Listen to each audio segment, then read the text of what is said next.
안녕하십니까. 골다공증 발표자 송한송입니다. 우리나라의 노령화 추세가 급속도로 빨라지면서 노령화 사회로 진행하고 있습니다. 이러한 노령화 사회에서는 다양한 질병이 발생 가능하지만 최근 문제가 되고 있는 골다공증에 주의를 기울여야 합니다.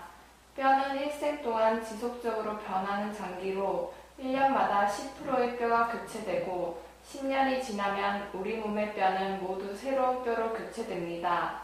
20대에서 30대까지 골 밀도가 가장 높고 그 이후로는 조금씩 감소하다가 여성의 경우 폐경 첫 5년간 급속도로 골 밀도가 약해집니다. 세계보건기구의 정의에 의하면 골다공증은 골량의 감소와 미세 구조의 이상을 특징으로 하는 전신적인 골격계 질환으로 결과적으로 뼈가 약해져서 부러지기 쉬운 상태가 되는 질환으로 알려져 있습니다. 이처럼 골다공증은 골 질량과 골 밀도가 낮아져 골절 위험이 높아지는 질환입니다. 골다공증이 무서운 것은 바로 골절 위험이 높기 때문입니다. 쉽게 말해 뼈가 약해져 쉽게 부러질 수 있다는 것입니다. 가볍게 넘어지거나 심지어 재채기를 하거나 가구에 부딪히는 정도의 가벼운 움직임만으로도 뼈가 부러질 수 있습니다. 골다공증은 그 자체만으로는 거의 증상을 일으키지 않고 뼈가 부러져서 골다공증을 발견하게 되는 경우가 많으며 손목, 척추, 대퇴골 골절이 흔히 발생합니다. 골다공증은 1차성과 2차성으로 분류되는데 1차성의 경우 폐경 여성에서 발생되며 폐경 후 골다공증과 노인성 골다공증으로 나뉩니다. 폐경 후 골다공증은 여성 호르몬인 에스트로겐의 부족으로 나타나며 노인성 골다공증은 30세 이후 골밀도 감소로 뼈가 약해지고 칼슘이 부족해지면서 나타납니다. 2차성의 경우는 뼈의 형성과 뼈의 감소에 영향을 끼치는 질병이나 약물에 의하여 발생되는 것으로 원인으로는 부신피질 호르몬, 항경련제, 과량의 갑상선 호르몬, 갑상선 기능 항진증, 쿠싱 증후군, 송호르몬 결핍, 흡수장애, 류마티스 관절염, 과도한 음주 및 흡연 등이 있습니다. 최근 보고에 따르면 골다공증의 환자가 계속하여 늘고 있습니다. 보건복지부 자료에 따르면 50세 이상인 경우 남성은 약 5%, 여성은 약 33%에서 골다공증이 나타났습니다. 남성과 여성 모두 70대가 되면서 골다공증 환자가 급격히 늘고 있으며 남성에 비해 여성의 수가 현저하게 많은데 이는 여성이 폐경을 거치면서 골다공증의 위험 요소를 더 많이 가지고 있기 때문입니다. 나이가 들면서 뼈가 점점 얇아지고 약해지는 것은 당연합니다. 즉 모든 사람에게서 골다공증은 생길 수 있지만 특수한 경우에 이 골다공증이 빨리 생기게 됩니다. 골다공증 발생이 더 증가되는 요인은 다음과 같습니다. 저체중의 경우 골이 처음부터 작은 상태에서 시작하기 때문에 폐경 후 뼈가 가늘어지고 약해지기 시작하면 보통 체격의 여성보다 더 빨리 골절될 수 있는 단계에 도달하게 됩니다.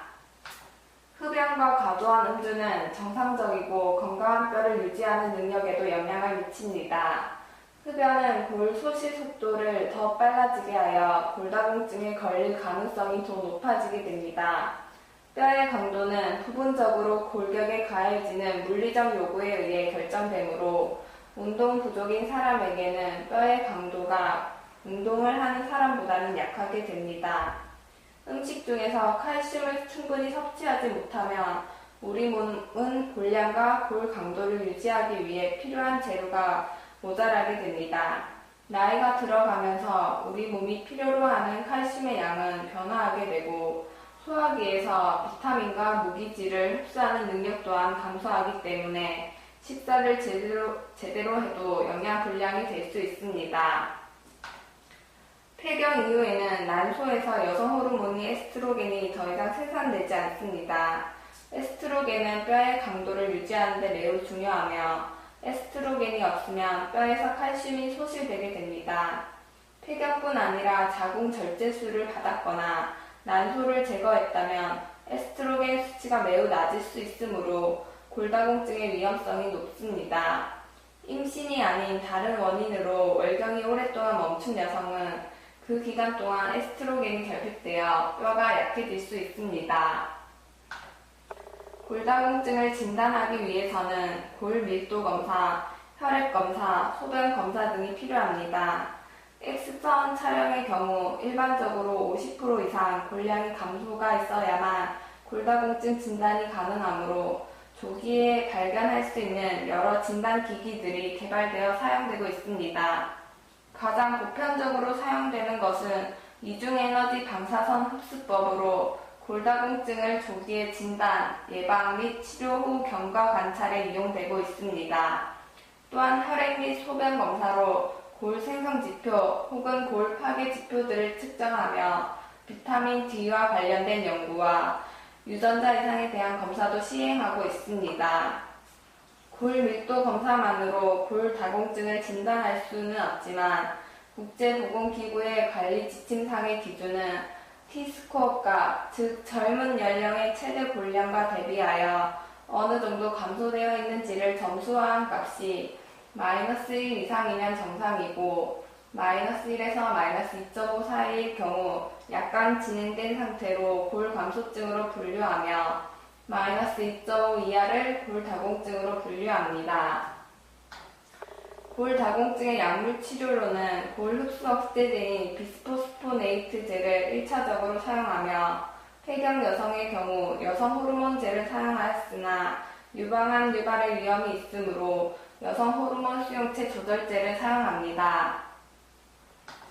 골 형성 촉진제로 부갑상선 호르몬과 스트론티움이 있으며 부갑상선 호르몬은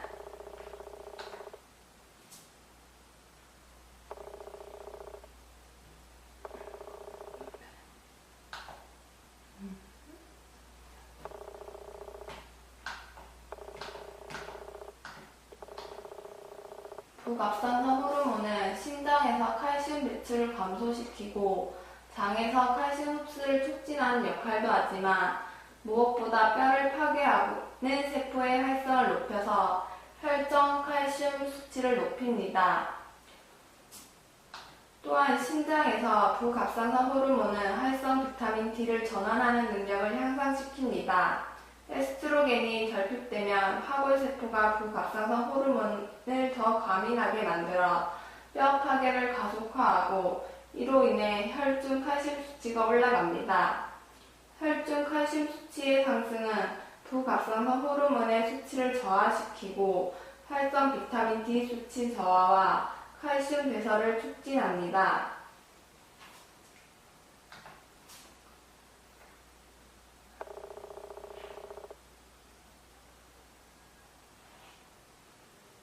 최적의 뼈 건강을 유지하기 위해서는 24가지 이상의 영양소가 필요하지만 그 가운데서도 칼슘과 비타민 D가 가장 중요합니다.